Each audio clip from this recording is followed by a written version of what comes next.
It is a disturbing and tragic fact that the pain and suffering of some victims during the Rwandan genocide were purposely maximized by their assailants. There's much testimony by survivors and many accounts in human rights investigations of horrific acts of cruelty committed during the genocide, both of a sexual and non-sexual nature. I will not describe them here. There's ample documentation of this in the public domain already. But the evidence of cruelty is difficult to reconcile with claims of coercion, that Rwandans were forced reluctantly to do what they did. So how then do we explain the non-lethal, non-instrumental violence observed in Rwanda? Well, part of it is explained by what I said in an earlier video. Perpetrators were diverse. They varied in their commitment or disposition toward the violence. There were extremists, sadists, who enjoyed the act of killing, for example. And then there were also conformists, those who killed because others did it too. Part of it, however, is explained by something else.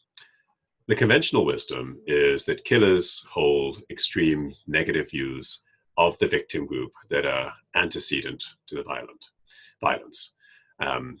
So perpetrators resent, hate, or otherwise dehumanize and denigrate their victims before they harm them. But I found that some Rwandans' views changed through the act of killing. That is, their disposition toward the violence altered because they killed. So their radicalization occurred after, not before the violence. So not only then do attitudes drive behaviors, but behaviors also drive attitudes. So it's in this way that those who may have initially been coerced into killing eventually became cruel in how they killed.